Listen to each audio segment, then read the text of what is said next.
में जो इल्ज़ाम लगाया गया है कि मुबैना तौर पे कोई रकम ली गई, कि आपको पता था, आपसे कभी फौज साहब ने जिक्र किया कि ये पैसे यहाँ पे रख लें, या कोई ऐसे वो कहा गया ना कि जी उनको दे दिए गए थे और वो ले गए थे, कोई ऐसी चीज़ आपके नोटिस में थी? देखिए, सबसे बड़ी बात यह है कि जो मुद्दई हैं इस मुकदमे में, उनको तो ना हम जानते हैं और ना हमने कभी देखा, और ना वो परसों या कल अदालत में पेश हुए हैं। जिसकी रकम होती है, अगर आपने किसी को दी होती है, तो वो तो सबसे पहले आके अदालत में खड़े होते हैं कि जी जज साहब आप हमारे केस का फैसला करें और मेरी रिकवरी करवाएं।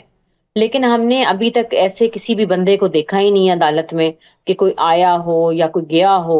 और मैं ये अल्लाह को हाजिर नाजिर जान के, जैसे कि मैंने कल भी कहा था और मैं हल्फन बयान देती हूँ कि फवाद या मेरे इल्म में ऐसी कोई केस हमारे सामने नहीं आया, ना उन्होंने कोई रकम ली, ना उन्होंने इस बंदे को देखा। ये कहें कि जी पीडीएम हमें माफ कर देगी, ये तो नहीं हो सकता कि 1.5 साल में इनको कुछ पता ना चले और ये हम पे मुकदमा ना दर्ज कराते। अच्छा, ऑब्वियसली अब फवाद चौधरी साहब उस तरह हमें मुतहरिक सियासत में नज़र नहीं आ रहे, लेकिन इस्तेकाम पाकिस्तान पार्टी के कुछ लीडरान वगैरह थोड़ी बहुत तनकीद भी करते रहे कि क्योंकि चौधरी साहब खुल के सामने नहीं आ रहे। तो क्या इस्तेकाम पाकिस्तान पार्टी की लीडरशिप ने आपसे रब्ता किया फवाद चौधरी साहब की गिरफ्तारी के बाद?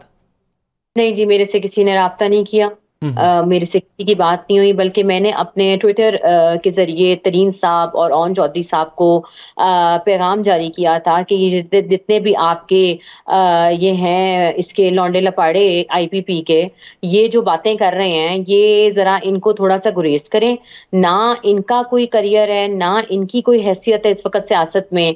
अभी तो इनकी भी पोजीशन क्लियर तो नहीं है, क्योंकि पार्टी नहीं है। देखें, आई ड्यू रिस्पेक्ट सबका कि अगर पॉलिटिकल पार्टी कोई बनी है तो उनको पूरा राइट है कंटेस्ट करने का, उनका हक है वो जिस तरीके की स्ट्रैटेजी इस्तेमाल करें सियासत में।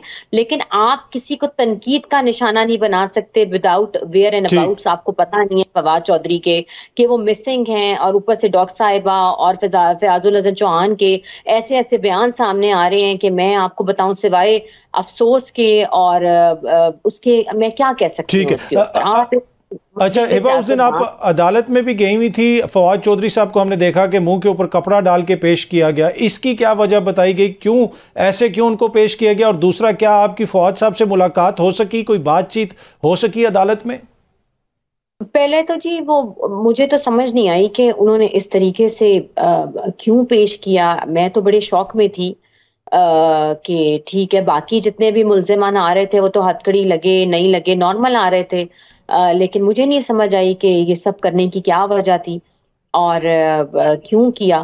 और मैं ये पूछना चाहूंगी आईजी इस्लामाबाद से और एसपी जो भी इसकी इंटरोगेशन कर रहे हैं, इन्वेस्टिगेशन कर रहे हैं, कि इस सब की आपको क्या जरूरत थी? क्योंकि जब हम ये वीडियो मेरी बेटियां देखेंगी बड़े होके, या हम देखेंगे, तो आप ये क्या पैगाम देना चाह रहे हैं? मुझे तो समझ नहीं आई है, सिवाय अफसोस के और दुख का इजहार करने के अलावा मैं और कर भी क्या सकती हूँ। ठीक है, जहां तक रही मुलाकात की बात, वो उनसे बस जज साहब से 10 मिनट की मुलाकात का टाइम था, और वो भी बस उनसे सरसरी सी बात हुई और बस उनको फिर ले गए रिमांड पे। ठीक है, और अब उनकी जमानत वगैरह, जब रिमांड मुकम्मल हो जाएगा, जमानत वगैरह की कोई तैयारी वगैरह आप कर रहे हैं, वो फाइल कर रहे हैं केस वगैरह?